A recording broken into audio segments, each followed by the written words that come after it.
Welcome to today's session, all about the white paper and the SEND reforms consultation. So lots to go through. My name's Dale Pickles, Managing Director of B Squared, and I'm also the host of the SENCOs podcast. Great resource, just gone over 500,000 downloads, which is phenomenal, and around 280 episodes. So lots of completely free CPD for you to access. If you are joining us live, please join in the chat. So below the window on the website, you will see a chat window. Please join in, add your comments, add your views, add your questions. At the end of Kate's session, we will have a discussion and then we'll go into a Q&A. Now, I'm going to hand over to the amazing Kate Browning. Bless you, thank you, Dale. Good morning, everybody. So, after countless reviews of the national conversation, reforming the SEND system has finally been taken out of the too difficult to deal with box, and we have a plan. At the moment, this is a plan in the form of a consultation, but we do have a pretty clear direction of travel. So we have one single white paper that, first of all, it's just important to note that. So that was following the national conversations on a SEND, which then also became a SEND reform government consultation as well. So we have an overarching white paper and a SEND reform government consultation. And it's, I think, and obviously the SEND reform consultation paper, that's going to be the focus of this briefing. But I think it's important at this point to state that inclusion is a strong theme that's running through the overarching white paper as well. So much so that the government wants to see standards and inclusion as what it says are two sides of the same coin. And that's definitely to be welcomed, pretty much because high stakes standards agenda has been in the driving seat for far too long, really, and inclusion has pretty much felt like it's been in reverse gear, hasn't it? But it feels much more aligned now. So let's turn our attention then to the SEND reform consultation. So the government's objective of SEND reform, and this is really chiming well with the Ofsted Inspection Toolkit in the terminology here, is that children and young people will be supported to achieve and thrive in mainstream education first and foremost. But those children who do need specialist support will be receiving it promptly with dignity, clarity and care, as it says there. The principles of the SEND reform seem in some respects quite similar to the 2014 reforms. So I've gone on to too many slides there. So first of all, it's early, proactive, swift identification of need and provision. Local, so most needs being met as close to home as possible and wherever in mainstream, where as possible in mainstream. Fair, so provision that is needed is there without that need for a fight, and there's a bit of echoes of right support, right place, right time, I think now. Effective, so impactful outcomes, and that's certainly what we've not really felt we've seen enough of, despite a lot of effort over the last 10 years. And I think if you go into the consultation paper and you look at the case for change section, you'll see that very clearly, as if you needed to know it. And shared, so this real focus on partnership working, education, health, social care, families, local government, the hubs, early years hubs, the voluntary sector as well. And I think that term partnership is doing quite a lot of heavy lifting throughout the document, but it is going to be crucial to ensure the successful implementation of the SEND reform, so that any enablers and barriers to effective implementation can be picked up and addressed as quickly as possible. Okay, so let's start then with the headlines, really.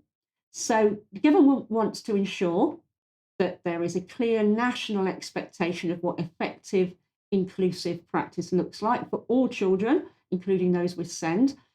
So they're proposing to develop new national standards, national inclusion standards. Alongside this, over the next 3 years, £200 million being invested in national training for inclusion. And we heard about that a couple of weeks ago, didn't we?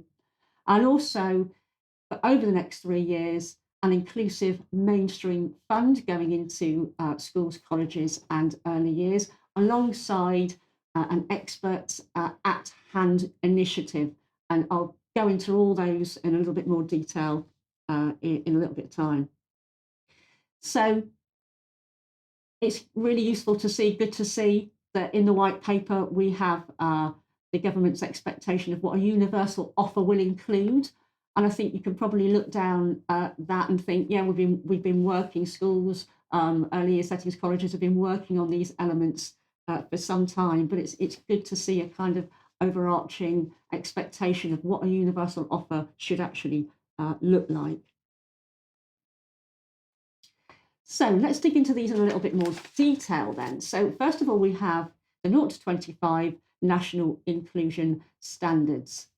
And these standards, as I've quoted there, the reform document, what it actually says, the standards are set out what good ordinarily available provision looks like. So we've got that ordinarily available provision overarching concept there as well that we've been talking about for a long time, wondering exactly what that is, and the definition of that has always been quite challenging. But it will incorporate inclusive strategies, identifying barriers to learning and how that is done, delivering targeted interventions, and utilising the graduated, well, it says response here, assess, plan, do, review. We probably know it as the graduated approach more commonly in the last code of practice.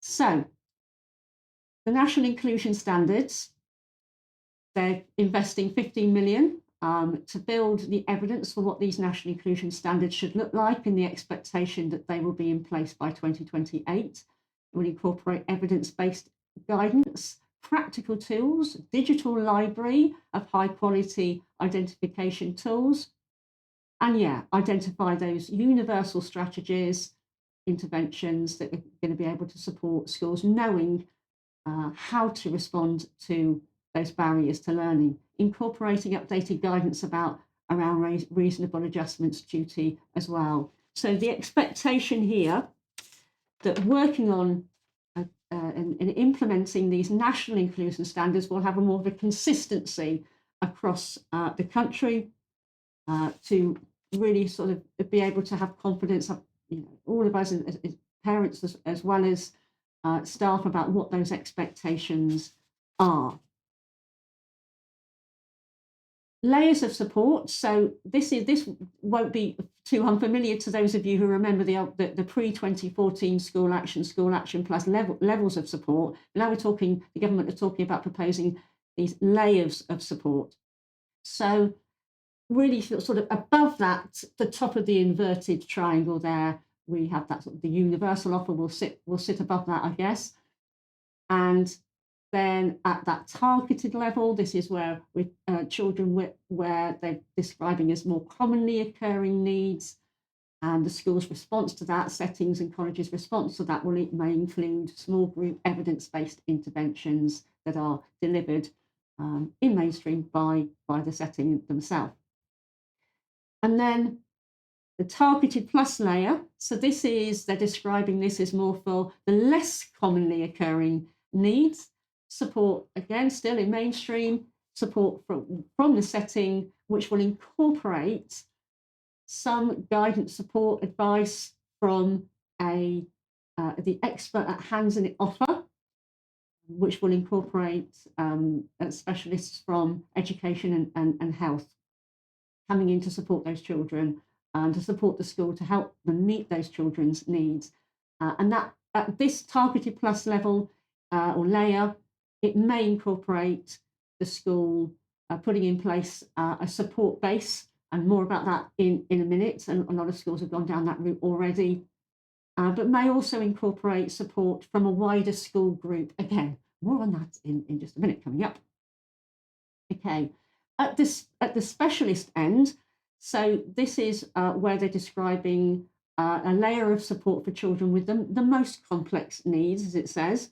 And I know that term complex is a difficult one to define. And and that I think that's going to need to be worked out, particularly in the specialist provision packages that I'll come to in a little bit of time. But yeah, so there's still the right to an education, health and care plan, and the specialist provision being described within the plan from a specialist provision package. So in mainstream, there could also be a specialist base or and if a child has got an education, health and care plan, and their needs are being described through a specialist provision package, then they may be have their needs met within a specialist base in a mainstream school, or it could be within a specialist setting or special school or AP. And say more about that, you might be thinking, what's this specialist provision package about? We'll come to that in a little bit of time, and it will make a little bit more sense. Okay, so let's just talk for a minute about experts at hand. So the government are proposing this will be a readily available support of expert advice and support to schools, early years settings, and colleges. It is trying to get to schools being able to access expert support more quickly and flexibly without needing to wait before needs get so difficult and challenging to meet. So it's trying to put that resource further upstream.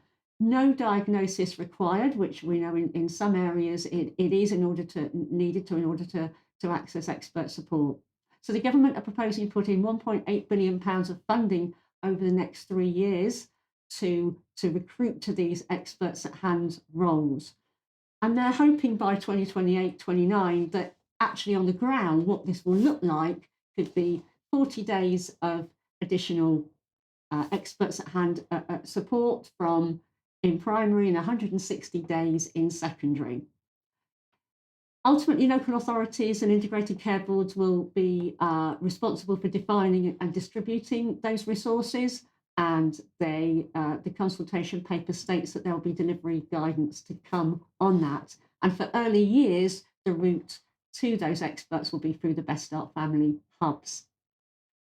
And in the consultation paper, when it's talking about experts, it's talking about speech and language therapists, EPs, OTs, but also outreach from local special schools and alternative provision as well. Okay, so I briefly mentioned when I talked about the targeted layer, the layers in particularly targeted plus and specialist, talked about inclusion bases. So where we've been used to terminology around resource provisions, specialist resource provisions, enhanced resource provisions, units, internal AP, those terms they're proposing to go. And we've just got this one sort of overarching term, inclusion base, which may feel like a little bit of a contradiction in terms perhaps, but actually what they're talking about here, which may well be very familiar to you already in your setting, is could be a support base. So this is a base within your school that is funded by your school or your trust in time. It's suggesting it might be funded by a group of schools for children at that targeted plus layer, for those children with more complex needs that where they're still based in mainstream provision, mainstream schools and settings, but needing that extra enhanced level and layer of support. And then at this a specialist base is perhaps what we've known already as being a commissioned provision from local authority, and that again will continue, commissioned, funded by a local authority, delivering more specialist support for those children with the most complex needs with education, health and care plans, again in a mainstream context. The government's proposal is that in time, every secondary school in the country will have either an inclusion base, will have an inclusion base, maybe a support base or a specialist base, and as many in primary. So again, this is for our students at the most complex end, perhaps those who are at risk of exclusion or low attendance. That's how they're looking at what those sort of specialisms might be around in these inclusion bases. So it's ensuring sending mainstream access to that mainstream based provision in their local area, but plus, in addition to that, tailored teaching and expertise where it's needed. They're suggesting that there'll be capital funding to develop spaces as well, and crucially and really important to see that there's going to be national guidance around that, and that's going to be absolutely crucial. I hope it comes soon, so we don't end up inadvertently creating exclusion bases, because as we know, inclusion doesn't sit in a room, does it? Their expectation is that there'll be, the government's phrase here, tens of thousands, and it really is a core tenet of the government reforms proposals to meet that increasing complexity of need in mainstream. Government Ofsted oversight of those inclusion bases as well, as they are really already in part of the inspection framework, but I guess that'll be guided by the national guidance as well around that. Ofsted are planning a thematic review around that in the short to medium term. And collecting national data is going to be something that they're recommending that they will do as well, so that we'll get a greater sense of the children and their needs and where they are based. Because at the moment we're certainly around support, the kind of support base, it's just not clear what that picture is, that pattern is across the country. Okay, so let's move now to individual support plans. Yes, we've got some more acronyms to get our heads around. Schools are already, of course you are, you're using some sort of recording tool to fulfill the expectations of the current code of practice. Pupil profiles, one-page profiles. You might be calling them ISPs or IEPs perhaps. But the expectation moving forward is, from the government's proposals, is that all schools maintain nurseries and colleges there'll be a statutory requirement to ensure that there is an ISP in place for all children identified with SEND. So that's a statutory duty. That's something we haven't seen before. And a statutory duty also to record within that ISP, to record and monitor SEND provision. And indeed, on page 108 in the consultation paper, it's saying that it's proposing settings will be accountable and responsible for delivering education provision, rather than it being the responsibility of the local authority. So that is quite a shift. The ISPs, it's saying, will need to be developed with families and children and young people, and they will outline children's barriers to learning, their provision, reasonable adjustments they need, identify intended outcomes of the provision, and will be tailored in line to the layers of support and linked to the national inclusion standards. They are proposing a national interactive digital format for these ISPs that will be the same across the country, and support transferable between settings, so support transition, are very much seen as living documents, and the expectation is that there will be a minimum of an annual review of ISPs. I think perhaps some of us might think that's not often enough, but that's the proposal at the moment. So in terms of looking at or monitoring the sort of quality of the ISPs, this is proposing a system-led accountability around that. So it's asking that schools would be monitoring the quality of those ISPs for themselves, within their trust, perhaps within their school group, maybe peer reviews. It's suggesting that governors will be wanting to sample ISPs, and it does suggest there'll be training around that as well. It also talks about audits by sector delivery experts. No details on exactly what that is at the moment. And also Ofsted will be interested in looking at those ISPs as well. So some of that quite familiar in terms of, we're doing a lot of that already. The difference is the statutory duty that sits behind that. Okay. So I made reference a little bit earlier on when I talked about those layers of support, and particularly at that specialist end, the bottom tip of the inverted triangle, mentioned specialist provision packages, and that's what we're going to sort of begin to talk about and think about here. So what the government is proposing is that when a child's needs can't be met through the universal targeted or targeted plus layers through that ordinarily available provision, the provision that's outlined within those national standards for children with the most complex needs, then um, then the option will be for settings, families to request an EHC needs assessment. So that's as we know it at the moment. The difference here being that the needs assessment will be a clearer and simpler process and will be more standardised and digitised as well. So they're proposing will be the different formats in different local authorities around the country. But also, and crucially, alongside that, what local authorities will be doing is identifying whether through that needs assessment detail that they've been presented with from settings of families, whether or not those child's needs can be matched to a specialist provision package. So that will be a local authority-led statutory assessment process to see whether or not those needs will be aligned to a specialist provision package. So again, we're looking at government are proposing at the moment 7 different specialist provision packages. They're sort of quite scant and thin detail about what those look like at the moment. But essentially, it will be looking at a threshold. Does that child meet that threshold for one of the specialist provision packages? If they don't, then as I put there in a little quote in the box there, the government are proposing to introduce a mechanism that ensures that improvement, outlines or ensures improvement can be made in mainstream settings and that's fed back in action. There's no more detail about what that mechanism is in the consultation paper at the moment.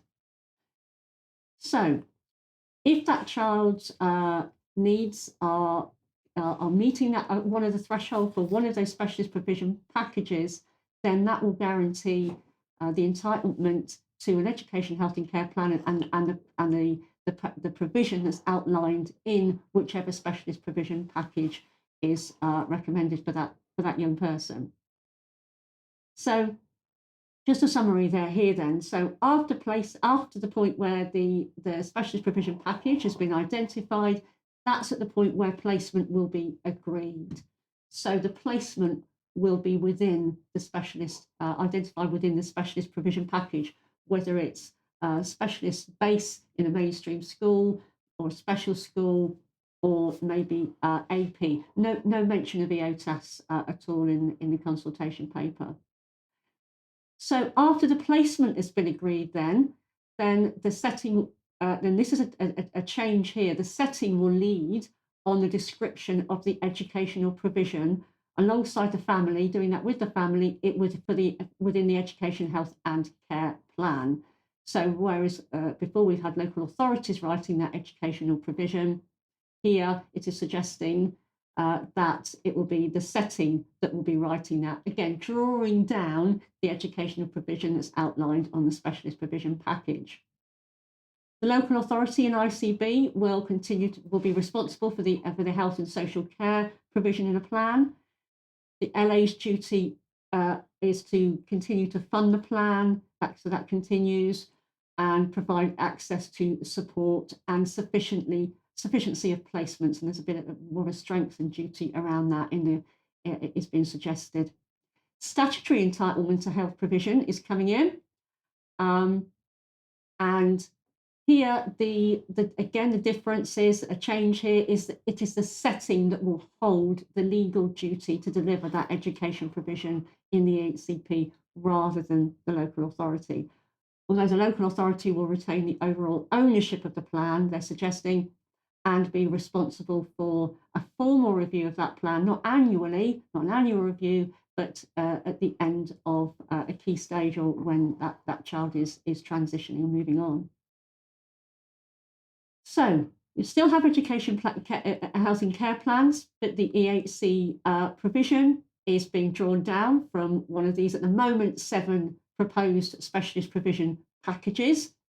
So much more of a national standard around that and nationalised sort of funding around what all that will look like. But this is another layer here that sits really around that operationalising of the plan. So we've heard just a bit earlier on about individual support plans. So they will be needed also for children with education, health and care plans. But that ISP will outline on more of a day-to-day individual tailored support and provision and what that will look like for that child, again, drawn down from the EHCP into that child's individual support plan. Okay. So specialist provision packages, we're just beginning to sort of get our head around this, aren't we? So let's just dig into a little bit more detail around those. So the government are wanting, if this goes through the consultation, they're wanting these to be published by 2028 and in place from September 29.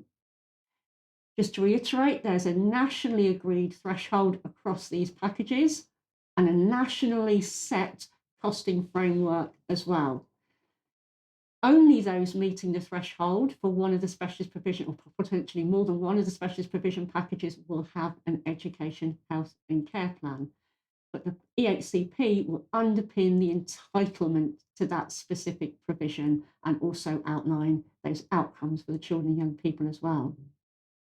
As I mentioned just before, at the moment, there's 7 suggested SPPs, and you can see those on the DfE website. Just want this, it's the last document where you see the white paper and the consultation paper as well.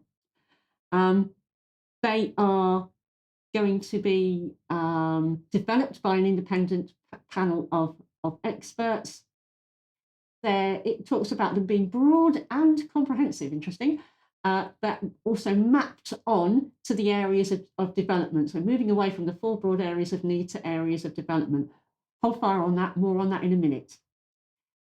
More needs-led and less diagnosis-led as well. And basically that SPP they're proposing will outline things like interventions, resources, curriculum adaptations, services that child might require, therapies, educational provision, and, as I mentioned, placement as well. So the SPP determines the setting, the setting for that child, and a continued right to a mainstream education will be upheld as well. There is a recommendation here, or not, what they're proposing rather, is that there will be an option for a fast track to an SPP and a plan for children under the age of 5, and that over time the SPPs will be updated about every 5 years. Okay, so let's just think about, just for a minute, just education, health and care plans. Really that overarching aim and goal is to stabilise growth and over time reduce that reliance. But at the moment, there are no changes to support from existing EHCPs till at least 2030. Children and young people who are in special school placements at the moment, that's guaranteed. The 0 to 25 right remains. Some changes here that we're beginning to see, they're suggesting they want to do is local authorities providing tailored lists of settings to parents. Again, if that be the setting, the type of setting that will be determined from the specialist provision plan, but local authorities will not be required to name a school or setting in a plan where that setting is already full. They're not expecting this to be a change in the short term, that they're still expecting the number of children with plans to continue to rise. In fact, they're suggesting by 29-30 that will go up to 7.7% before beginning to reduce and come down to around about 4.7%. So yeah, a 10-year plan, definitely. I think it's important to note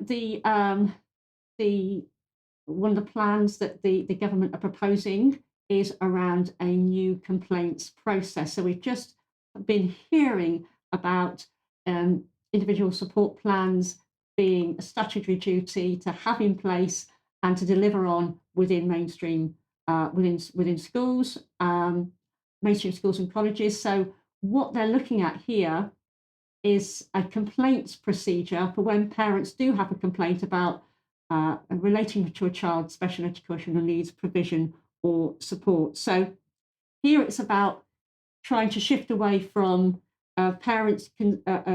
concerns going to a local authority who perhaps don't know the child, but then it's really about that concern being raised with the setting where the setting knows that child and is delivering that provision. So their expectation is that those complaints can be resolved wherever possible in school, but if not, they're introducing or considering introducing what they're calling a complaints panel. Now, there's not a lot of detail around this at the moment, other than it's suggesting that the panel could include a SEN specialist, such as a SENCO or an inclusion lead. But they will be around this complaints process. They are going to set out clear expectations, timeframes, guidance, and a digital solution for handling these complaints. They're wanting to test that out with families as well.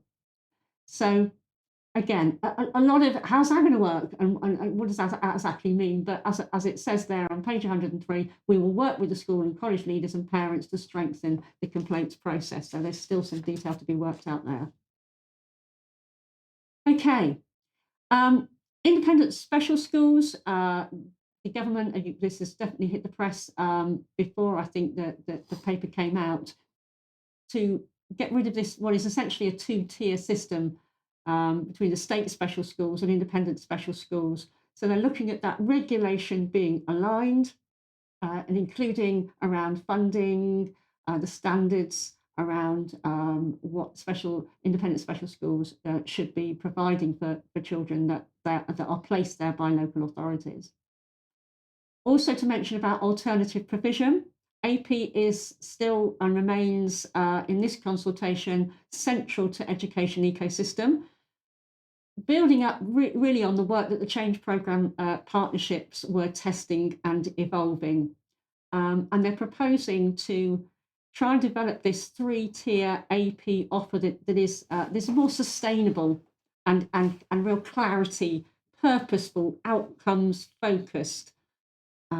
And the AP will be a feature in some of the specialist provision packages as well. So a three-tier model. So the APs will be offering, I want APs to offer outreach to mainstream, which is really around that sort of preventative support. So coming into schools to support advice and guidance and help around identifying needs and provision for children that are vulnerable in school.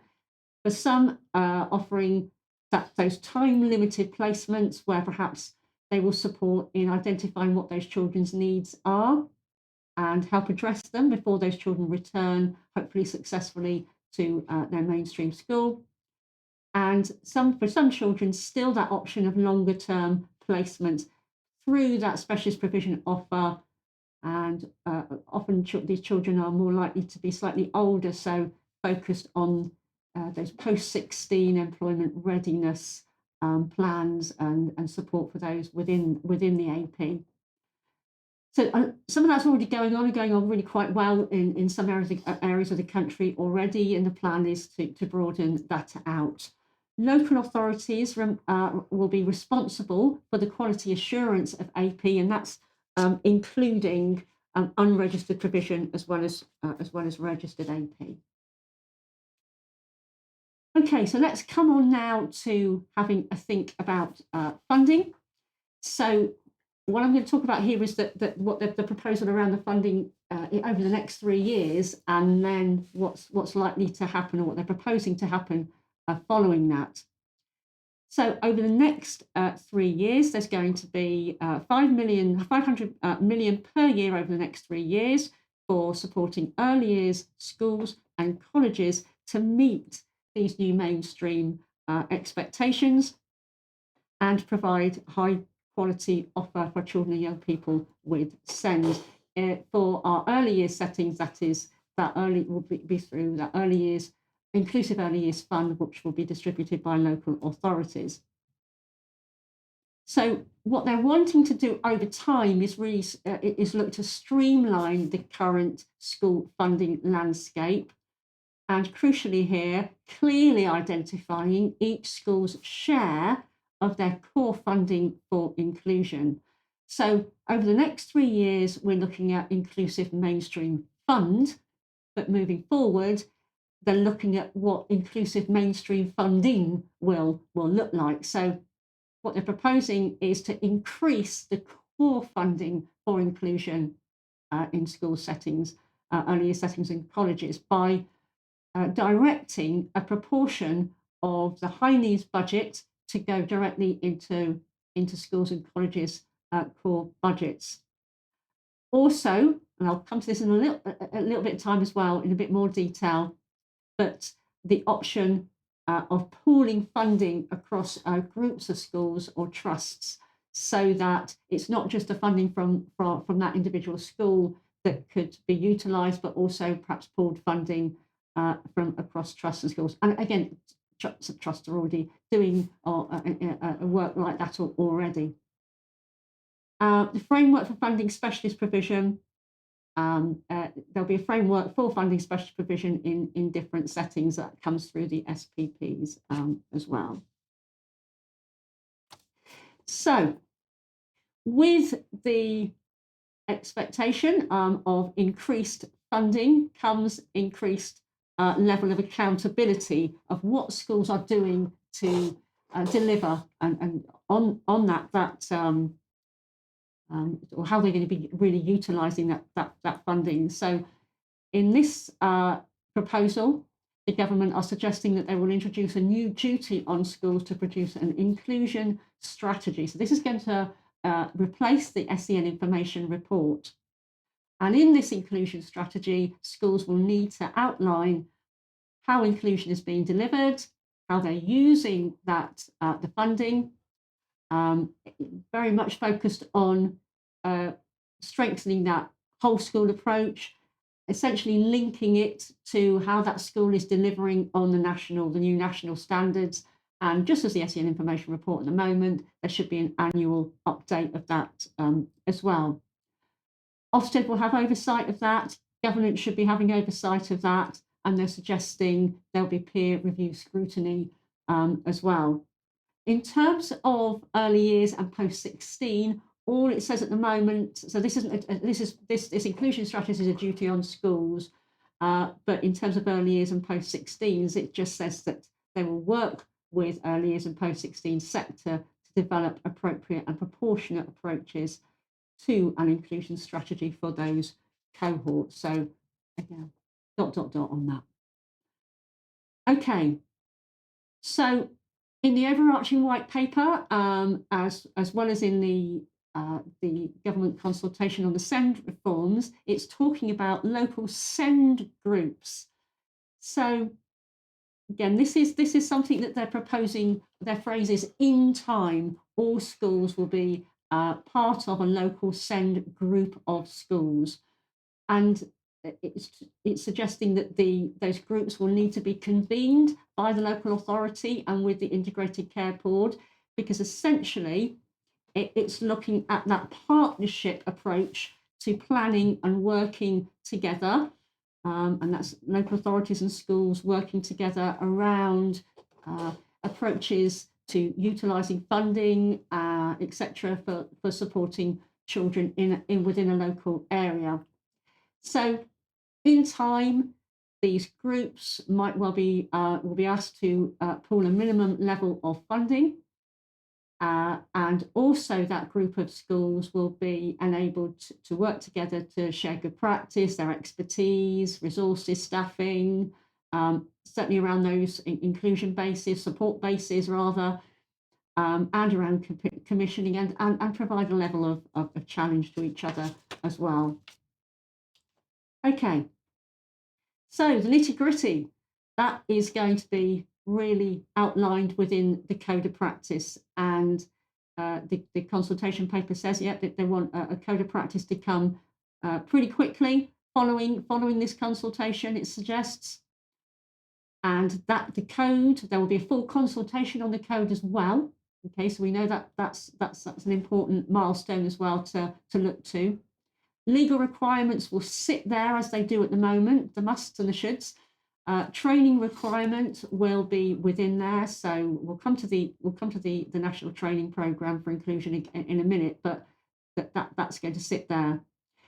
I mentioned a little bit earlier on that the areas of need are going to be replaced by 5 areas of development, and this is there. I've just literally taken a screenshot of Figure 5 from the consultation paper here, and I think this is really broadly to be welcomed. So we're moving away from so that says needs are very much diagnosis led categorization of need, really based on diagnosis, to more thinking about these, what are these areas of development for our children with SEND, rather than that idea about a need being a sort of a permanent deficit. We're thinking about the areas that we need to focus on and work on for development with children.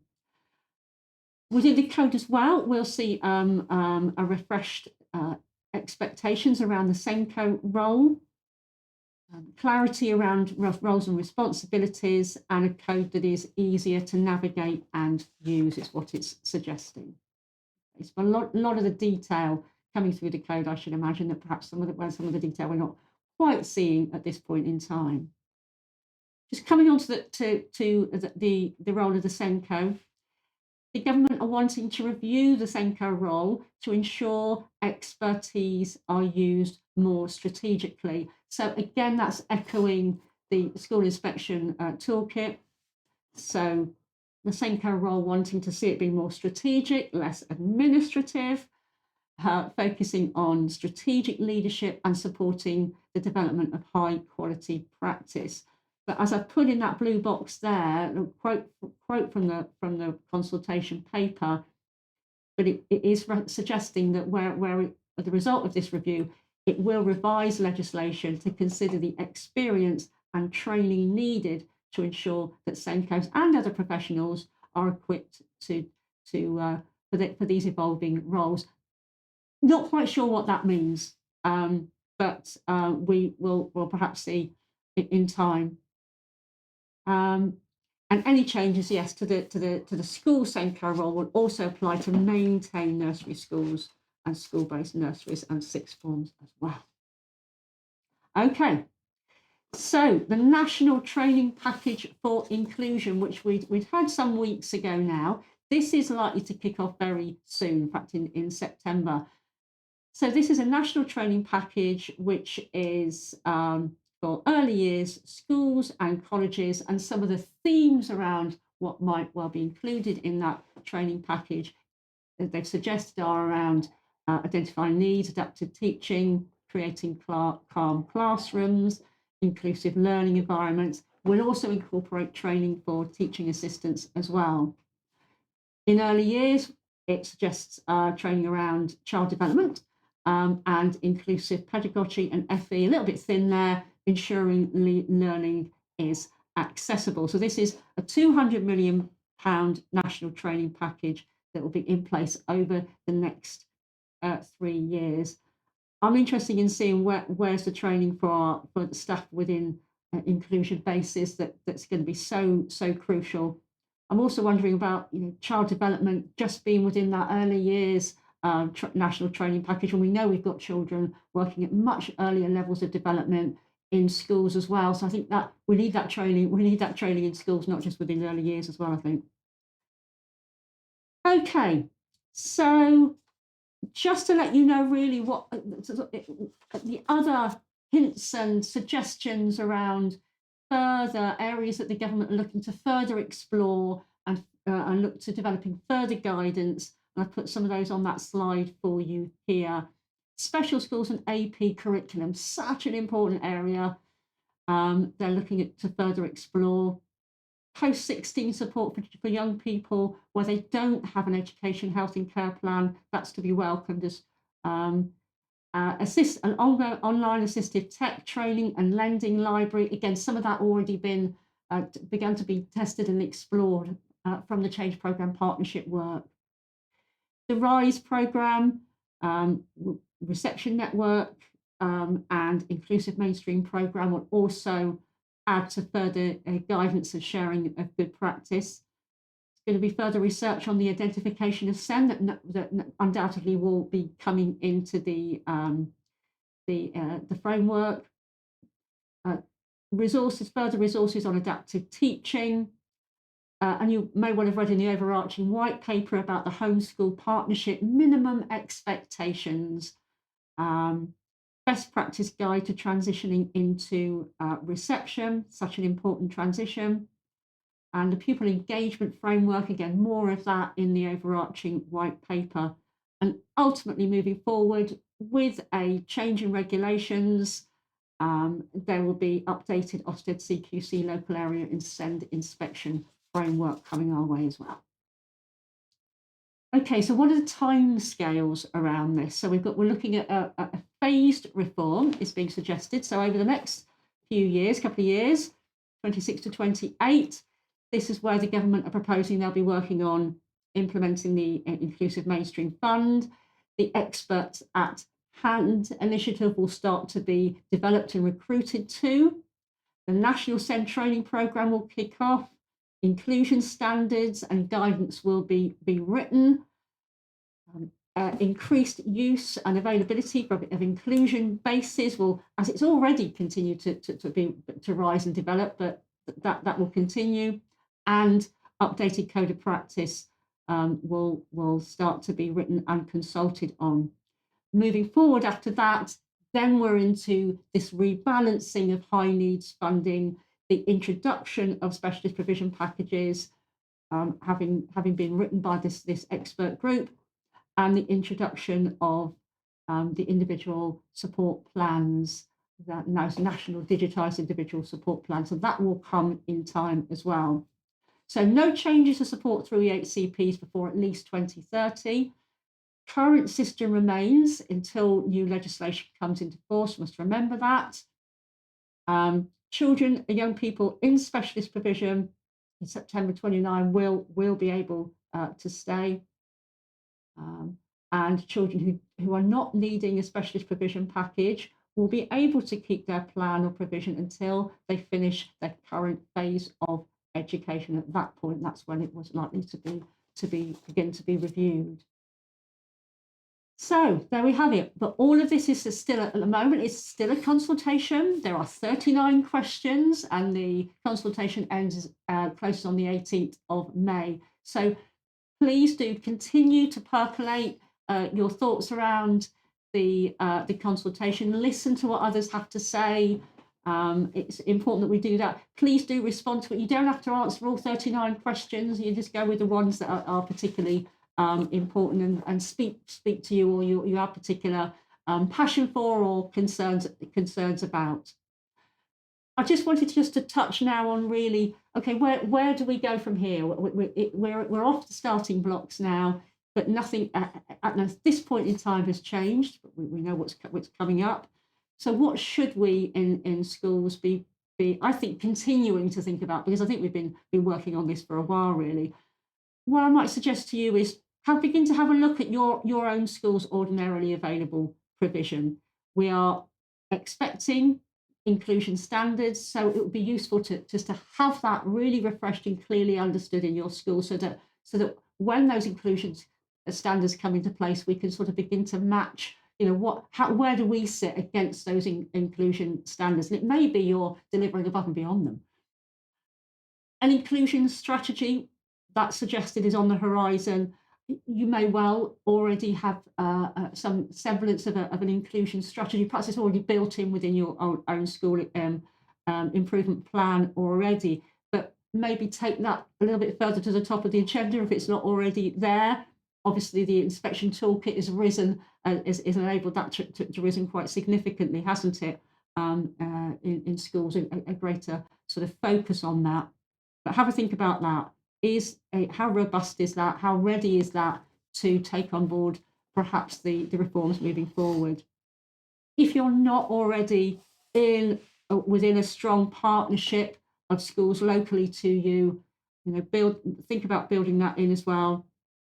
We've definitely got the National Training for Inclusion coming up. So maybe just think about your CPD needs in your school. So if that, we're not quite sure how it's going to work, but if there are options of going for different bits of training first, I don't know how that's going to work, but you might be in a position, if you know what your CPD needs are across the school, to know which ones you're gonna pick on first. Always important to review that SENCO role. Is it a strategic role in your school? Are your SENCOs, or are you as a SENCO being enabled to support, um, to be able to do that role as well as you know you want to? And what is that distributed leadership approach like to SEND in your school at the moment?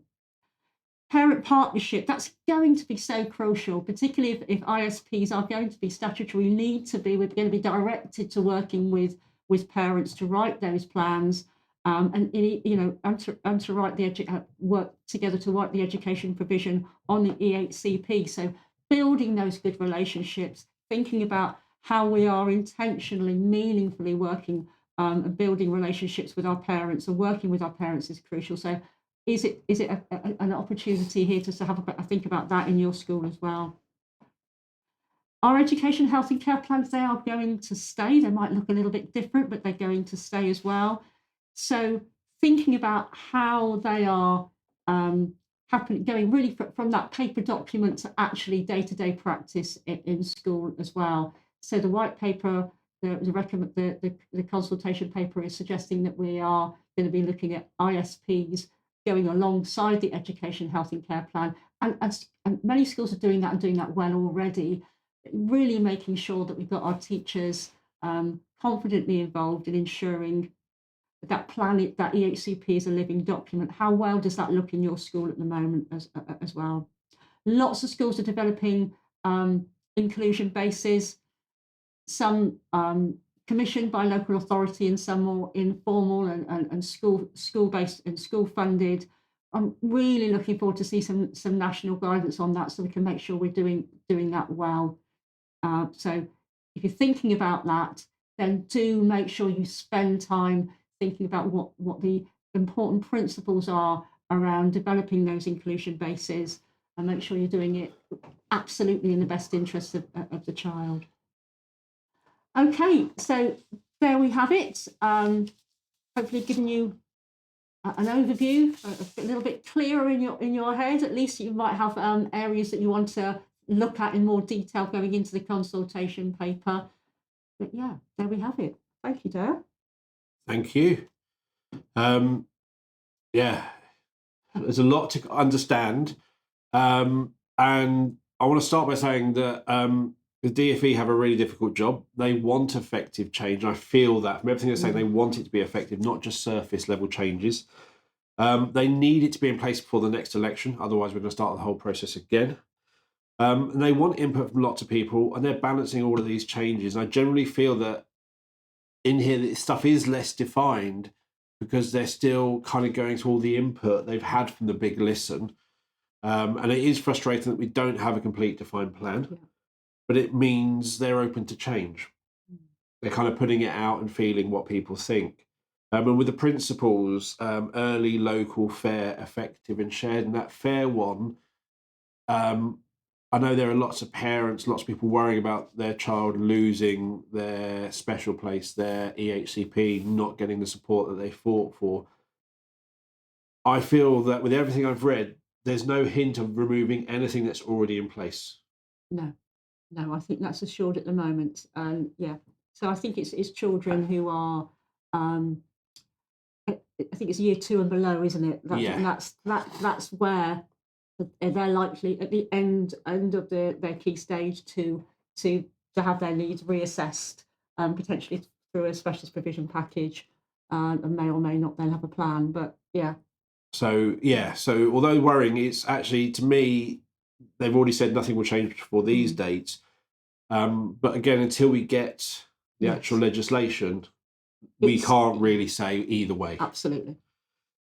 Are the inclusion standards really changing, or are they just affirming what teachers should be doing under the every teacher is a teacher of SEND, and removing the different interpretations of what that looks like? Yeah, it's about consistency, isn't it? I mean, I'm pretty sure that when these inclusion standards come out, some schools are going to look at that and go, Yeah, well, we've been doing that. We are doing that, and that's assuring and reassuring.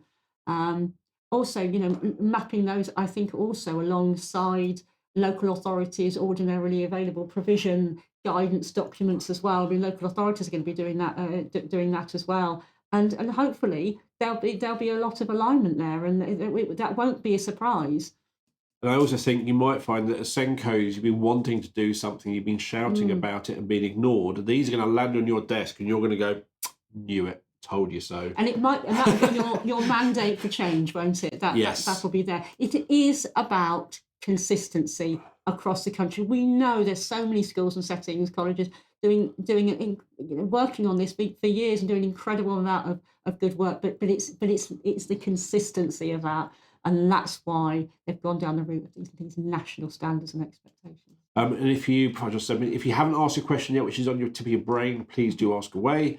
I'm going to have a short discussion, then we'll move into the Q&A because I have lots of questions have come in. Okay. I really like the fact that language is changing to needs, not Mm. diagnosis. Big change. And two children with the same diagnosis may have different needs, and two children with different diagnoses may have overlapping Well, needs. actually, areas of development. Areas of development. Not even actually needs, and I like that because it's such a needs does feel kind of, well, this is your need, this is where your deficit, this is the problem with you. Whereas if we're talking about development, it's looking to, okay, this is the challenging area for you, but we can work on this. Yes. So it's raising those expectations, those aspirations again.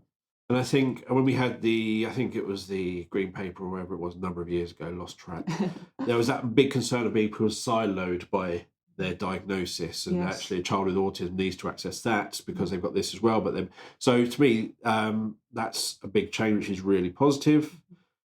And you've touched on this. It's a big. Everyone needs to remember it's a phase change, not a night and day change. There will be some impact from the start. So as children coming, earlier support, or as children kind of needs increase, there should be that earlier support. But it's going to be a cumulative impact over time, isn't it? Yes, it feels in a sense that we've kind of got a bit of a twin track approach going. We sort of know what's moving forward, but we're also working in the system we've got at the moment. And the government, acknowledged that plans are going to continue to go up. We're still going to have the challenge of meeting that increasing complexity of need often in a mainstream context that's there already. So yeah, it's a funny kind of transition zone that we're going to be in until hopefully the reforms deliver on what we hope they will deliver on, and we have a rebalanced system. My next bit is the moving accountability to the schools away from the local authorities is in reality moving the accountability to within a trust rather than outside of a trust. And I think that's a big change because you've got that local authority, you need to do this, you need to do this, but then you have trusts, and some are very inclusive, some are really good, some aren't. So now that accountability within that trust, I feel that those trusts are going to be monitoring and supporting those ISPs, and I'm hoping that make them more effective. I hope so too. I mean, I think that feels a little bit anxiety inducing, doesn't it? Yes. We're all sort of going, what does that actually mean? This complaints panel, what's that about? And as I say, it's all a bit sketchy at the moment. But I think the rationale here is about the accountability sitting where the child is at. And I think we talked just before our session today, didn't we, Dale, about um, with greater academisation and local authority, having less of a sort of an overarching control around schools. It doesn't seem. I think the rationale is it doesn't seem as right for the accountability to sit with a local authority when actually they don't have much say over certainly academy schools. And that's the thing, I think the current system, 2014, is most schools were not in academies, and that has changed over the last. So it's not about pointing the finger at the school. It's kind of going, actually, the overarching thing is not the local authority. If you put it in the school, it's going to go to the trust. But I do think we have to be really careful about the unintended consequences of this as well. So I think this has got to be really clearly thought through because it has to be fair. Accountability has to be fair. So, yeah. The specialist support packages, they don't mention complexity. They just have 7 areas. Yes. There's no information on the costing or how it's talk about bans, but at the moment I'm staying away from this section because it's so Yes. vague. It also talks about they are suggested 7 areas. They're not Yes. defined. No. And it is, again, they're trying to move away from diagnosis to areas of development or needs. And I wonder if we are going to have, rather than the SEMH school or an autism school, actually the schools will be defined by which of the 7 Packages. packages they support. Or more than one package, yeah. So we support this package and that package. Yes. And that basically, I think when you get to that point of they need that support provision, right, what is my list, who have said they can meet that, it's kind of hopefully going to make that clearer, I think. There's still a lot of work to be done around that, isn't there? There really is. And I know that this expert, I'm not sure who the expert panels Not are yet. that you've been developing this, but yeah, there's a lot to be worked out that. But again, the endeavour, the rationale is again trying to assure that there is this consistency around the country. But consistency is a double-edged sword, isn't it, as well? So I'm hoping there's still going to be the flex for our young people who maybe just for whatever reason don't fit, but then there needs to be some sort of acknowledgement and around that exceptionality. I think, yeah, Yes. all to be worked through. And you might just find the top band is open. They want as few people in it. I have a concern around the funding, around the training, because I believe it's probably already decided and they're going to have some providers who will provide, and it's probably going to be online type stuff or group things. And I feel that training will be clearly defined. We want training on this, we want it to cover this and blah. And that may help some schools, but it's one of the things I worry about. They're aiming for the middle and going to miss everyone. There are those who are further ahead who actually we're going to miss them. Are there those who are actually further behind going, well, actually, how do I get to that point? Yeah, it's a really difficult one because I'm also envisioning. I mean, the skills that I've worked with and trust. I think they've had so much training. You know, they've done so. I worry for some maybe that actually we kind of know this. We've been here, we've done that, and but then maybe that's just a necessary part of actually getting everybody. You know, we just got to get to that national standard so we have that clarity and work from there. But yeah, I hear what you're saying. And my final bit before we move into the Q&A is overall, this is a long-term plan with expectations that understand the change takes time. So that kind of still increasing levels of EHCPs. And the long-term plan is defined by the white paper, by the SEND reforms, by the curriculum and assessment review and the Ofsted toolkit. And that's one thing I really like. It really feels like it is joined up thinking. Yes.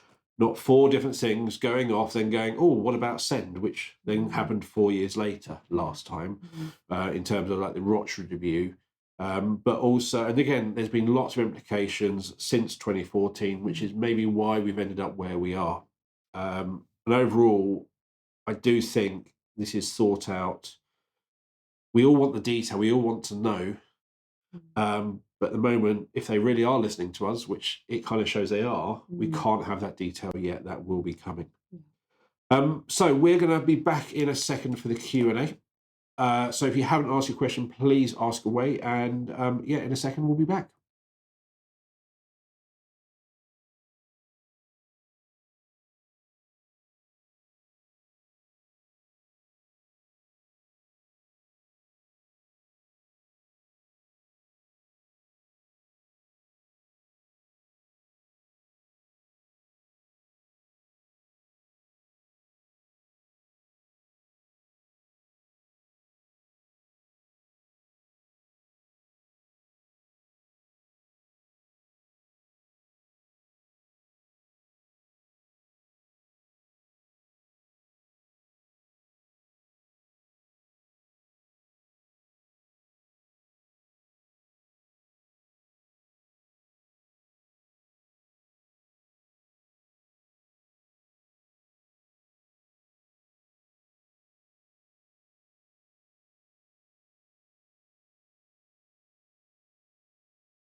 Welcome back. So I'm going to go through the questions in order. Katie has asked, will the inclusion standards it refers to fit in with Ofsted, or will Ofsted fit in with the standards? Should the two not be in conjunction and advise each other, which means that if schools are being judged on this, the teacher's training needs to be in place before the judgment. The tail doesn't wag the dog.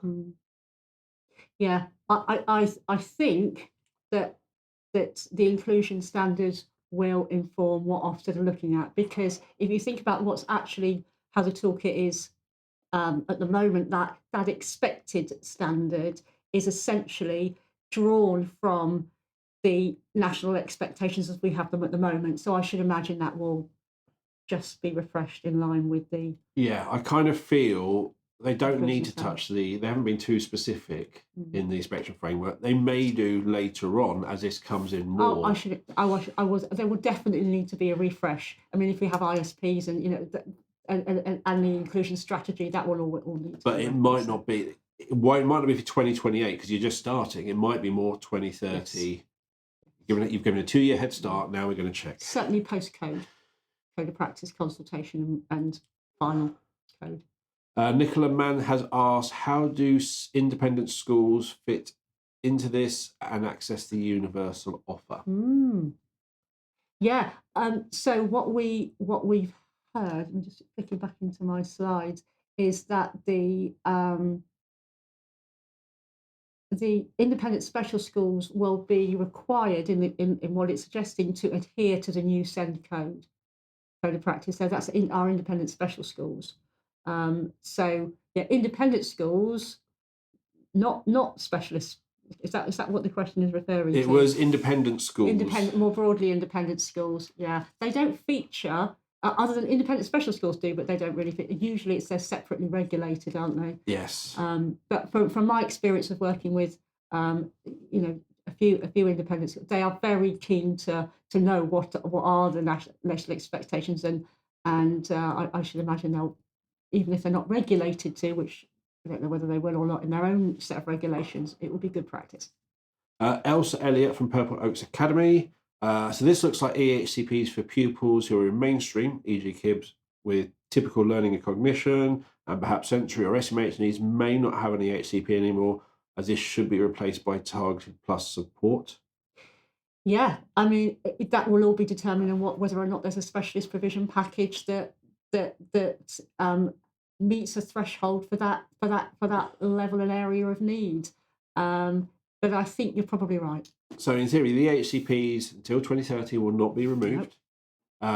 If you're talking about future children, hopefully kind of we won't get to that level of need. And I'm not saying every child, but that ability, that more focused to targeted plus should hopefully prevent the need for an EHCP, but there will always be some who will need Absolutely, an and I EHCP. think EHCPs aren't going. That No. was a fear at one point, wasn't it? We're going Yes. to lose EHCPs.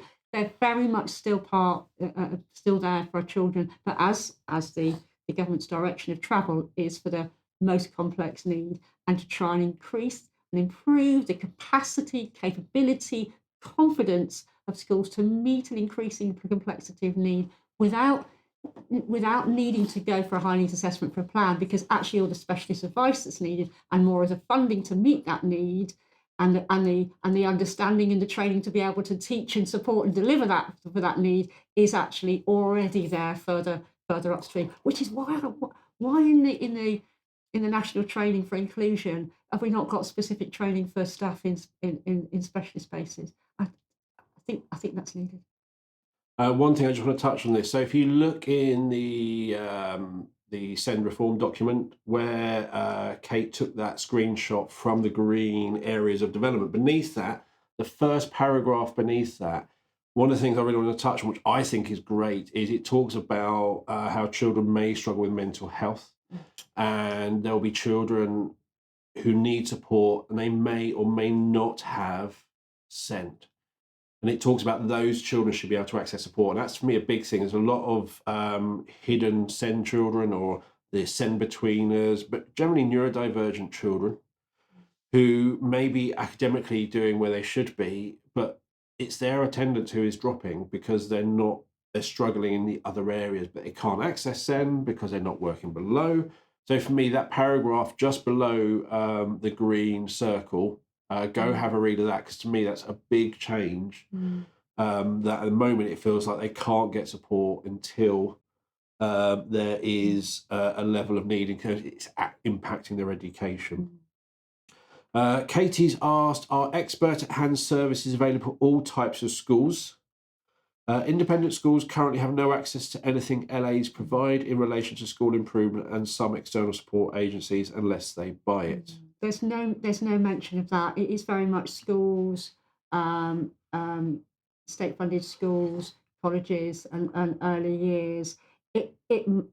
Whether there is a conversation to be had with local authorities who are commissioning the experts at hand sort of program for commissioning those to to independent providers, independent schools. I don't know. That's It's one of the ones. To me, especially that targeted plus, is if they're contributing, they should be able to access. Yeah, I think it's so much about capacity as well.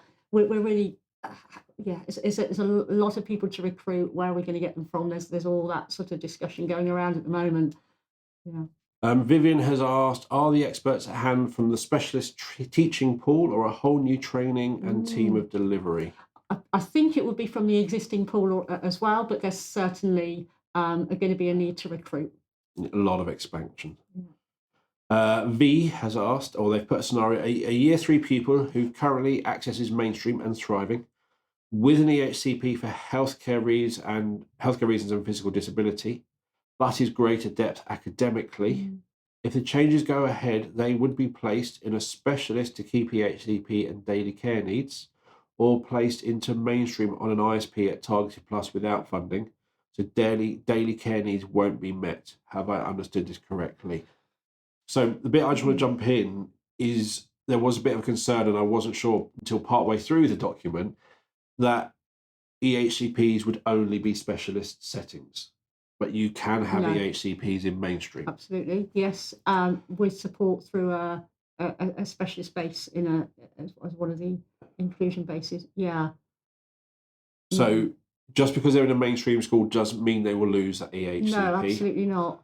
It's all about really whether or not that child meets a threshold for one of the specialist provision packages. The specialist provision packages are the route to the plan, to the provision, and to an EHCP. And yeah, I think that's a really important question, and I think make sure you respond in that scenario into the consultation. And it's one of the ones where you've got the healthcare, you've got the visibility, which to me is the health, nothing to do with education. But this is a bit that, again, for years upon years, pre-2014, the change was from 3 separate tests to 1 separate test to make it more, bring health and social care on board. Yeah. Nothing changed. So, fingers crossed. Katie has asked, if the ISPs are going to be on a national database to support transition, will health and social care also have accountability for these? Good question. Put it in the consultation. We probably know the answer for that. They probably got their own priorities, and that's that. Sadly. Katie's on absolute fire today. How is all of this different to the IEPs that became non-statutory, and the School Action and School Action Plus that were deemed to be not fit for purpose since 2015 reforms? Yeah, not a lot of difference there, is there? I mean, as I said when we hit the ISP slide there, we're doing a lot of this already. The difference is now in the duty for all children identified with SEND to have the ISP, and that we've got a nationalised sort of standard formula. I'm just thinking about all those software package companies that are only going to need to sort of be thinking about that and how that works out moving forward. We're on it already, don't worry. And one thing with the ISPs, I think one big difference is pre-2015 is a lot of time it would have been done in Word or a specific, I remember IEP Writer, there's a couple of others. It was a specific thing, and we had it in our system years ago. But they did one thing that was kind of like in the moment. They didn't do much because the technology wasn't there. But now those ISPs are going to become and go to that data spine. It does mean that if you've got that ISP and they go from one school to the next, then that can be accessible. The alternative provision should be able to access it. So one big difference is the kind of that sharing information. We shouldn't have that start again Yeah. as they transition. We try to get that continuous. So to me, the technology is probably the big difference that will have an impact. Nicola Mann, will there be a standard format for ISPs? Yes. Currently, different boroughs use different format for MSPs or APs. There will be a standard format. Yes. It's not you have to use the government system. They will define a format of what needs to be in there. We and many others will produce ISPs in our system which connect into the data spine. So you can have one from B squared, it goes in there, you go to the next school, and whatever system they use, we're able to access that same ISP. That's the difference. It's a standard thing that lots of different systems, lots of different schools will be able to access. Whereas, currently different systems, not always that information being transitioned.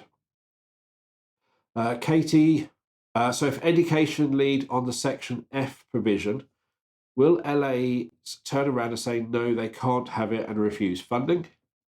They currently say no to provision that the ed sites have written for the assessments for the HCP initially and randomly changed to suit them. Yeah, I think again that's an important point, and I would again put that into your consultation response. My understanding is if the local authority have agreed that that child meets a threshold for one or potentially more of those 7 at the moment specialist provision packages, the package will outline the provisions. So they're in essence have agreed to that, and then what settings are doing is drawing that down from the specialist provision package into the education, health and care plan. That's my understanding at the moment of how that will work. But yeah, as always, the devil is in the detail there, isn't it? And I take your point. I think one of the bits this touches on is if you kind of think back, in reality, the idea of notional funding, that £6, all of that gone. All of that, you have to evidence how much you spent over £6,000, gone. All of that will be gone because when you go from targeted to targeted plus, it's already there. You're accessing it. As you go to EHCP, one thing I'm hoping, if you've had those experts at hand already saying we've done all of this, here's all the evidence what we're doing in the ISP. In theory, that EHCP shouldn't be adversarial. Yeah. And also, although schools are accountable for the ISPs, local authorities are still responsible for the EHCPs. They own the EHCP, yeah, and they have the duty to fund it, to resource it, and to keep it under review over that key stage.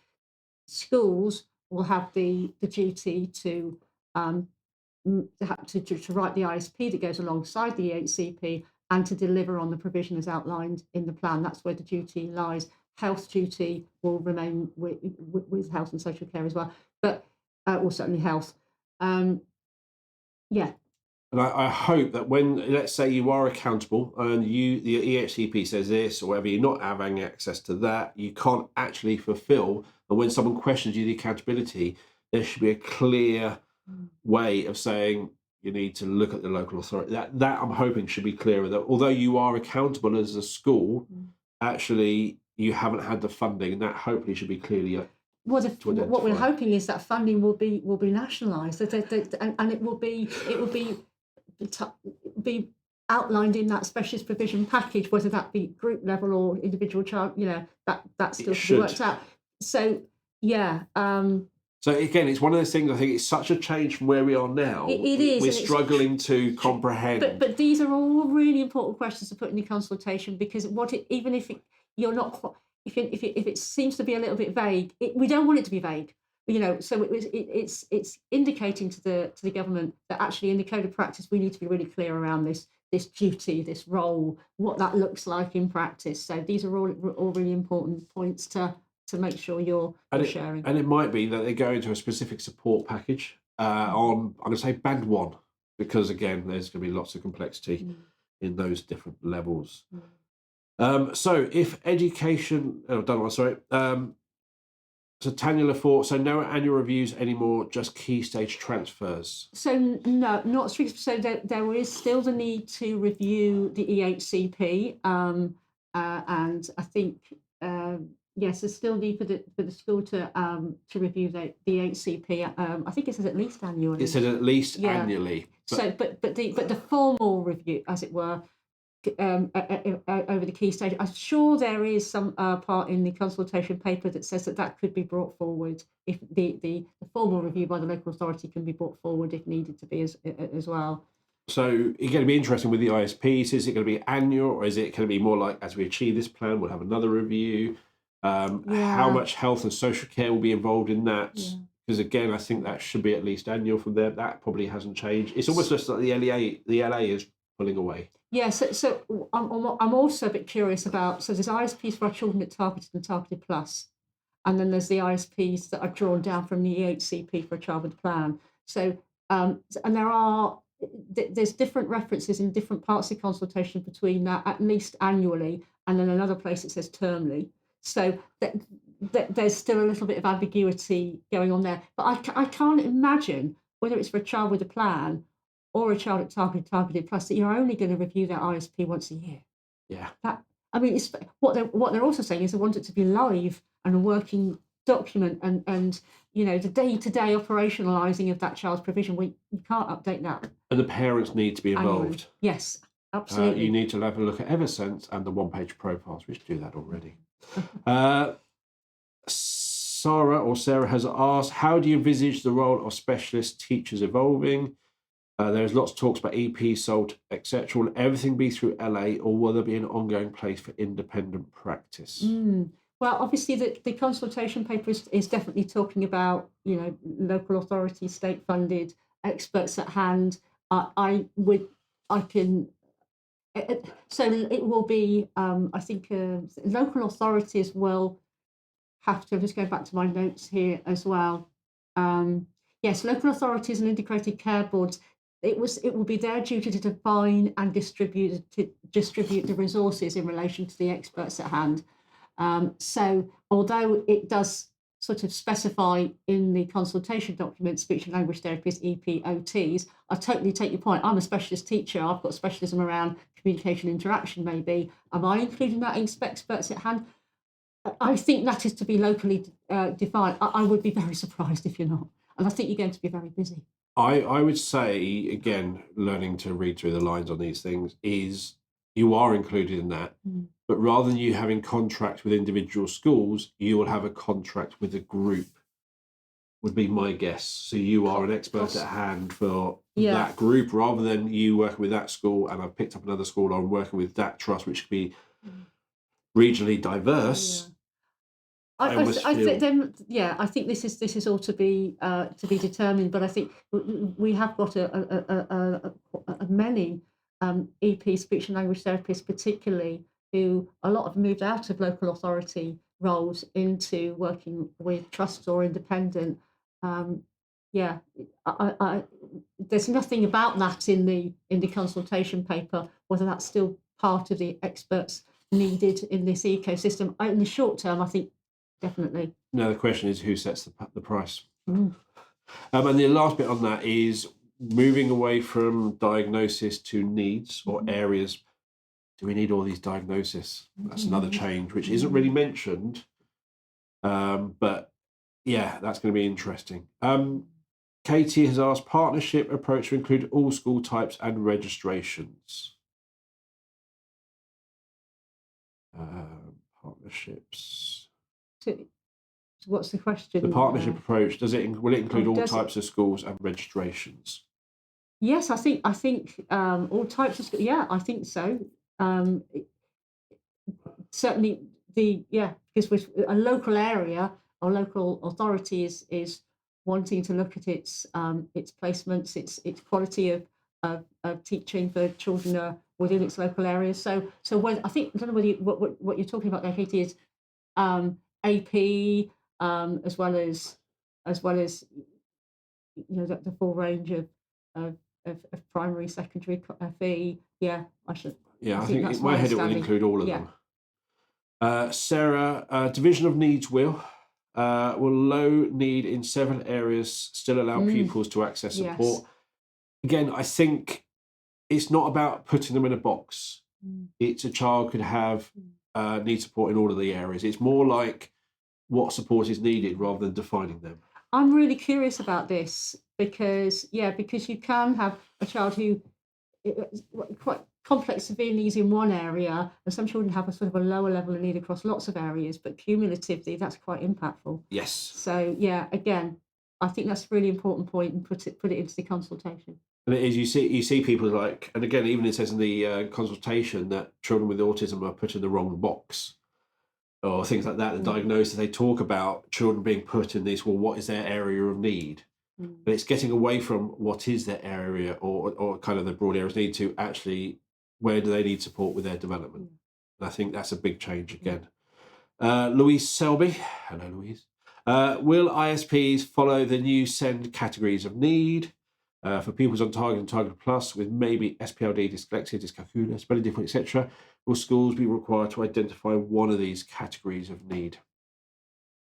I would say you tick the ones which suit the child, is my guess. If there is a tick, yeah. So I imagine we'll to be worked out, but I imagine what we'll be looking at across that ISP is, is this child targeted plus, or has a plan, and identifying what are those areas of development that we are identifying as areas that we need to focus on and provide provision and support for that child. Yeah. Would you, if a child has a diagnosis, want that to be on there? I would. So I would want that to be there as well. But it's not in and of itself going to. We don't need that to unlock experts at hand support or resources to meet need. But if they've got dyslexia, they may obviously they need to have executive function support, but they'll also have the social and emotional because it can be but it's where, to me, what I read from it, it's not one. It's going to be the support will cover multiple. Yeah, and I think and or less responsibility elsewhere. Yeah, I think this is a really crucial one for me around. I mean, we heard the government are wanting to look at the SENCO role and make sure it is less bogged down in bureaucracy and is more of a strategic role, being able to focus and support on driving the quality of the universal offer, targeted support, targeted plus support for children. But there's no mention of assistant SENCOs in the consultation paper, and many schools have got assistant SENCOs in place now, if not more than one SENCO as well, because it's recognition of that challenge of the expectations around that role. I can't see that shifting particularly quickly. I'm really hoping that the new high needs assessment approach is going to be, as it says in the consultation, a clearer and simpler process. And if we have had experts at hand working alongside that child in the school, they can be supporting that application in a more of a meaningful way than perhaps has been able to be done before. Again, there's a lot of detail to be worked out there. My slight concern, I have to say here, is if we're putting ISPs on a statutory footing now, what I'd be fearful of is that we go back to a situation where, because these are statutory documents, then they have to be written by the SENCO. The SENCO needs to be, because we got a bit fearful around the quality of those, etc. We that worries me. So we need to make sure that we, when ISP, if it goes through, do get rolled out, that actually we are definitely not just upskilling the SENCO in writing an ISP, but that actually we're looking at all our staff being confident in being able to contribute to that and keep it under review, etc. And again, you could argue in certain things like reviewing ISPs terminally, there's going to be a lot more going on. But again, it's not about you need to use tools to make that effective. Detail will be in the code around that. Yes. Tanya Lefort, we'll just cover that one. Ali Neal, do we know what the National SEND training programme will be? What it will be, or what it will be? only in what I've shared on that slide. That's all we've got got at the moment. I think that's being worked on with providers at the moment. And again, not sure whether that's going to be a bit of a hybrid of some online, some face to face. Is it some of it's going to be delivered through hubs? I don't know. Can be interesting. When is the new legislation expected to come into force? You had a slide for that, so that might have been asked yeah, before. I mean, essentially we've got this consultation ends toward the end of May, and then the government will finalise what they're going to put on the statute books. That will then need to go through the two houses of parliament. So that's always a little bit of a Back and forth. back and forth potentially. I think this is why we talked about this a bit earlier on, didn't we, Dale, about it would be so useful to have cross-party consensus on all of this. So, if moving forward we do potentially have a change of government or whatever, we're not feeling like we've gone 2 steps forward, 3 steps back. But yeah, I think when will legislation come in? I think this government, Bridget Phillips, as soon as possible, I think is the hope. I think the timelines you'll see is everything is going to start kicking off September 2028 is when the change will happen. But hoping, and I do feel when you go through like two houses of parliament, I do feel that there's been a lot of talk, there's a lot of the education select. I feel there's a lot of support for this, and I think where maybe they reduced the accountability at that level last time, they've learned let's not do that. I'm hoping. Yes. Yeah. Lorraine Wordsworth has asked, will A's continue with unofficial EHC funding, e.g. when LA provides funding for a set period of time? Oh, okay. So I think here this is where the government are proposing that a proportion of the high needs block funding which will be directed into schools' core budgets. So essentially, it's doing what I know what you're talking about, Lorraine. In some authorities, you could have access to additional funding without an EHCP. But I think that their idea around that is to do exactly that. But rather than it being bound up within an individual child that you have to make an application for, actually what it's saying is we're going to direct authorities to take some of that high needs block funding into your school and your area's core budget, so you can use it, as early as you want to, with whoever you want to, wherever you need it. I know what you mean now. I literally go, what does that mean? He said, oh, I get it now. Yes. Vivian has asked, will schools be compensated for staff attending training? Oh, you know the answer to that. Whenever they amounts 200 million training, it's never going to touch that. That's another cost. But they will. But I mean, at the point, the pragmatics around that are important, aren't they? So yeah, how that works. If only like sessions like this were recorded, so you can pick it up when it suits you. Maybe again, that's a better online. Obviously, you're sitting there, you're watching. You can be in the middle of a busy day. You're not always taking it in, and often having that dedicated point in time where you're in the classroom and you can ask questions is best, but it's also a cost. Amy Howlett has asked, what will the inclusion basis need to be like in mainstream schools? Yeah, this is, for me, this is such an important area to get right, because it's fundamental to this reform programme.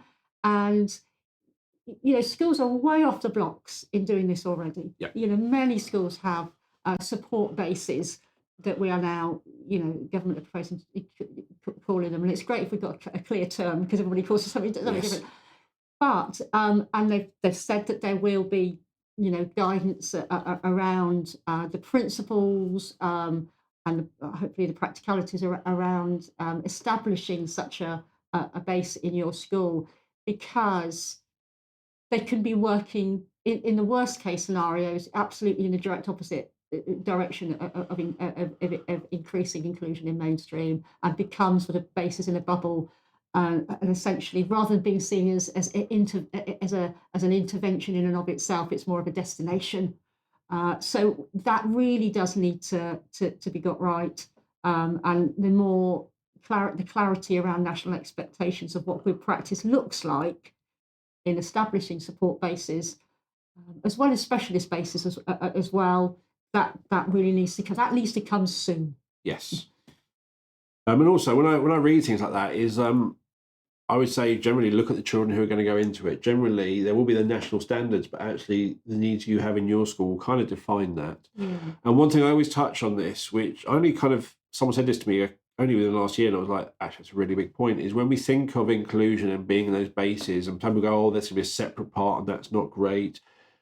On one hand, yes, I do completely agree. But on the other hand, the children going to that wear the same uniform as their friends, wear the same uniform as their big brother or their little sister. They walk to the school with their friends. And some may turn left at the gate, but turn right. But actually, there is a really positive impact on that child's mental health being educated in the same school as their friends and their siblings. So don't just think always about that academic. Again, more inclusion, the more we can get them included in that mainstream, the better. But actually, that there's a mental health impact of being educated in the same school as your peers and your friends and your brothers and sisters, that I don't think is always taken into account. We have to go from the absolute fundamental principle is a child accessing this support base in the best interest of that child, and what are we providing in that base that cannot be met in the mainstream classroom context. If it can't be, then there's a clear rationale behind what is needed there. But something also that talks about in the consultation is around those expertise flowing out from the inclusion base in and across the main school as well. So actually, if we're doing this right, then developing an inclusion base in your school actually doesn't just enhance or meet the need of that child as they're just in that base. Actually, what hopefully it's doing is making the whole institution more inclusive as well. So we're learning more about that child. We're learning more about what works and how we can support that child so that they can access more of their main class and alongside their peers rather than less of it.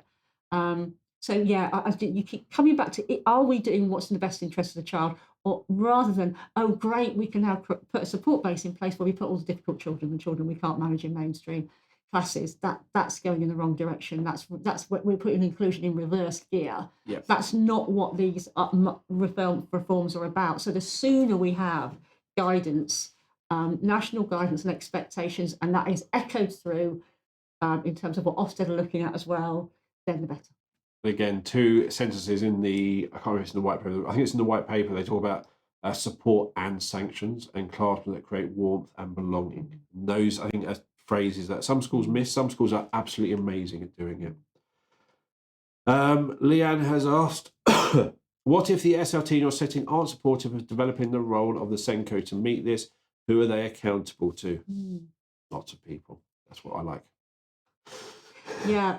So I think what I'm hearing is that outline of what the SENCO's role is and how best to ensure it is SENCOs are enabled to be as effective as they can in a strategic sense, particularly, will be in the code. There's a review at the moment that will be in the code. So if it's there in the code, that's a bit of a mandate for your SLT as well. Don't forget also in the school inspection toolkit as well that is clear in there.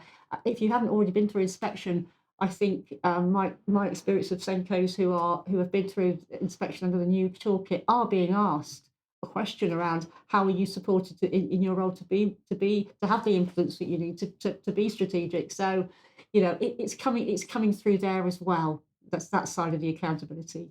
And one thing just on Ofsted is, someone recently, one of the groups, someone said, it was a conversation, the inspection, it felt more like a conversation. They were quizzed, but they felt seen. Yeah. And I think as a SENCO, just hearing those things it's not a tick box, it's important. And you've got, not only do you have the Ofsted inspection framework, you've got the inclusion strategy report you're going to be producing each year. Yes. So there's lots of little bits. And I think the regional school, there's accountability around lots of different things. So if they aren't supporting you as a SENCO, it's going to show. it's really going to show with the ISPs, because remember that's going to go into a data spine, which means probably a local authority can be able to access that and go, that's not right, these aren't being updated, this isn't happening. There's probably lots of little ways that will be spotted. Lydia Northall, will the local authorities still be responsible for Section 19 duties, or will this now be a consideration for the settings? Oh, interesting. Yeah, that's a good one to put in your consultation response there, because that's not clear. Section 19. Yeah, it's around children who are risk of exclusion. Right. Yeah. Amelia, what should the SENCO role look like? How should this link to SLT? Yeah. Well, the reforms are saying that the role of the SENCO should be more strategic and less administrative. So that's what we're hoping it looks like, and I think we're be cheering that on. Focus on strategic leadership, supporting the development of high quality practice, and that is what the government are wanting the SENCO role to look like.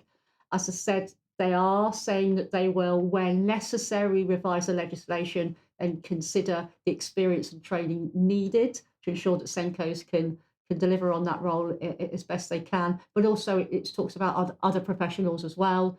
So I should imagine, just like in the current code of practice that we have, this will be outlined more in the code. The role of the SENCO more clearly in the code, and updated and refreshed, because it's not really reflective at the moment currently of how SENCOs operate. I'm going to ask two questions at the same time. The first one is Yvette, any thoughts on what will happen with 2 EO tests? And Yeah. Lydia has asked, education other than school needs clarification of the 1619 duties for the LA to be responsible for educating all people, or this now fall to settings to consider? There's no mention of EO tests No. anywhere in your consultation, and I know that has raised concern. I'm concerned about that as well. It's not mentioned as part of the support packages, so yeah, that definitely feed that into your consultation. It's either nothing's changing, which is why they haven't mentioned it, or They're still trying to get their head around it. I don't know. Yeah. Elsa Elliott from Purple Oaks Academy, yes, but LA still holds controls of funds, but not the accountability. That seems a mismatch. I think that's what we were saying. Yeah. Schools are accountability, LAs have to fund. To me, as part of that accountability, there should be a process that you can clearly demonstrate the funding isn't there from the LA. No, I appreciate that point though. It is a big one. Shannon, will schools be solely responsible for students with EBSA? What happens with Section 19?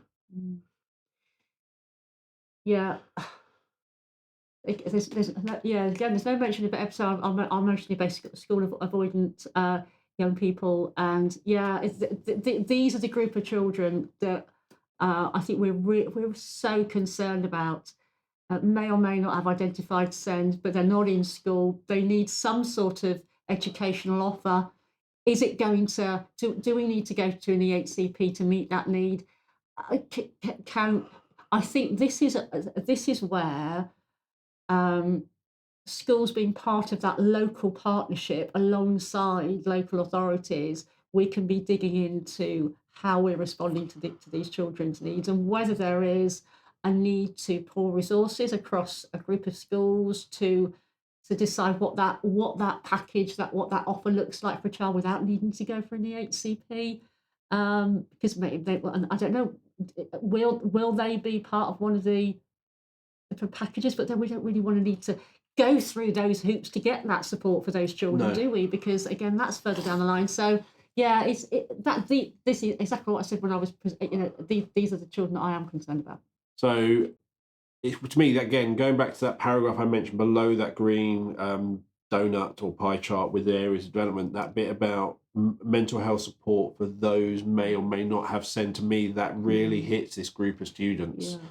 It really is kind of saying, without saying EBSA, it's kind of hitting, we need to support them before they become EBSA. Yes, and this is where again, partnership, it's doing a lot of heavy lifting, isn't it? And this is where the integrated care boards come in as well, isn't it? And what is their part of their package of expert support going to be to be actively focused of our experts at hand who need to be working with that group of children as well. who may or may, as I say, may or may not have SEND alongside it, but they certainly have a mental health need, and that requires a clinical response. Yeah. Mel, is the funding allocation inclusive strategy likely to be similar to the current pupil premium model? Yeah, it feels only in the sense that it feels like there needs to be, just like your pupil premium strategy. We've got an inclusion strategy, but unlike pupil premium, it's not linked to individual children. No. So there's a difference there. Tanya, I cannot find the green circle with proposed area development. I wanted to read the paragraph. Can you please let me know where to find it? Okay. I will do. So it's if you go to figure 5. That's the donut. I'll find you. I'll quickly look. I've got it saved somewhere on my phone. I'll find out what page it is. It might be 87. It might be that. If it's 87, Dale, I will be. That's amazing that you know that. Don't ask me why I already know that. We know that you've been sleeping and dreaming and breathing this the SEND reform consultation. If you want, I have a highlighted version. So let me get through so many pages. You see, Dale's got his digital version. Completely wrong. I'm printing it off with a highlighter pen, girl. In the SEND reform document, it is page 32. I know you can't see my phone, but I have a lovely highlighted version. It's that bit in orange on page 32, which is all about, as part of the work, we will clarify what settings should do to effectively support and emotionally develop, to effectively support social and emotional development and mental well-being. I'll read the actual paragraph out. Many children in mainstream schools at some point in their education will need mental health support. Therefore, we think there is a merit in clearly setting out what all settings should do to support a child or a young person with mental health needs, whether or not they also have identified SEND. Settings will concentrate on creating calm, inclusive environments, building belonging, and making reasonable adjustments. I also like the fact they're going to define reasonable adjustments. That's a big step. For some children, their mental health need will be their only additional need. Other setting-led support for their social and emotional needs may need to be delivered alongside clinical mental health interventions, which should be led by health professionals. But to me, that is this whole missing group. It's the EBSA. It's the send-betweeners. It's, there's a challenge, there's a problem, but academically they're not behind. You're not going to get an EHCP because they're in the normal band. It's a huge area. Neither do we want to leave it and wait to get a plan, because their needs are here now and they're in crisis now. So that paragraph to me is one of the ones that I'm the most happiest about in all of it. It's really recognising where something's not working and it can have a really big impact. I think we've kind of got to the end of the questions. Actually, no, I've kind of missed one from Sorrel. Is there going to be a return to top slice funding, or will schools continue to have autonomy over specialists that they use? Top slice? I think it will be top slice, but not to the local authority. It will be to these school groups. Oh, I see. Yes. So, so this is one of those phrases you see it in time. Is a phrase that's used in the consultation. So so every school being part of a school group, it might be in the form of a trust, but equally it's some trusts go right across the country, don't they? So we're talking about a group of schools that are working within an area, and the expectation is the local authorities will sort of convene these school groups. But in time, the expectation is a proportion of the core funding from each of those schools can be pooled to be able to support maybe exceptional needs in specific schools. So it makes sure there's a fairness. You might have a tiny small schools within this area, as well as larger schools, and actually, one child with quite a significant level of need can be. We haven't got the economies of scale necessarily in a smaller school to be able to support that child, so we can use some of the pooled funding, drawing the resource over there. So that's sort of that's I think that's what you mean. Yes, that's what I think it means. That's the direction of travel that the government is suggesting they want to go. But almost, as you said, it's got to be local authority led, because you could have trust schools, multiple trust schools in that region, all collaborating, and there's got to be someone having an overview which is unbiased. And this is where, again, I go back to partnership being so important here. we've got to be beginning to work together far more strategically. It's really going to require schools, health, social care partners, local authorities and families to be really working together. So we've got enablers. We're all pulling in the same direction with clarity around what that vision is going to look like for a more effective system within a local area that's going to more readily meet need at an earlier point in time than it is at the moment. So, right, that's the end of the questions. Okay. Charlotte Wilson, thank you, Kate, for sharing your clarity and understanding. I've been able to share this widely with relevant people I know. And Louise Selby, who asked about the kind of SPLD dyslexia and the kind of how that fits in. She said, thanks. Well, I think the areas of development are really helpful, but I'm concerned about where some SPLDs would sit. Yeah. Executive functions doesn't really cover some of the areas for SPLDs, and would SENCOs really know the underlying developmental areas for spelling or numerosity development, for example, if a child is targeted? And I think that's what you said. Probably the ISPs will have the diagnosis because it is kind of a key for understanding. We can't ignore the fact No. that a child is diagnosed, and the intelligence that brings us, particularly when we've had a report that really from experts who are level 7 qualified who've really been able to unpick what that profile of need looks like, and that's going to be important. I think it's what the reforms are trying to get to is it doesn't need to be a requirement to access the resources that sit behind that child. We don't need to wait till that happens before actually we can start intervening, but they're still important. I think it's a really important point to put in the consultation response, Louise. And I think one thing it does also do is if you sit there and go, oh, dyslexia, all their difficulty is here, they might need support in all the other areas of need due to that. And I think I'm hoping that if we get away from this, which box are they in, to actually what is their needs, what are their areas for development, I do hope that it's a change, but it'll help people see that dyslexia is more than just a difficulty with reading. Actually, there can be a mental health impact and so on. And apart from that, there's just lots of thank you. Lovely. So thank you everyone. For coming, and thank you for joining us. Please share your feedback. Please also contribute to that consultation. Absolutely. Every voice is important. It's interesting. I if you go back to the 22 Green Paper, there was, and the SEND, in that bit there was no mention of reasonable adjustment. And there's things like when you comment, when you make noise on social media, when you say this is important, when you put that in the consultation. Although there's different Labour are leading rather Conservatives, a lot of the people doing the work are in the DfE, and that does continue. So always contribute. As Kate said, you don't have to answer all 39 questions. Answer the ones that you are passionate about and answer those ones extremely well. So thank you for joining us today. Please do share this recording with as many people as possible. It's good. It's important that people understand, not react to the white paper and the SEND reform. It's actually about understanding what this will look like. Overall, I think this is a positive thing. Where there are uncertainties, it's where we don't have enough information. But thank you for joining us, and we'll be back with another SENCOs session soon. Thank you.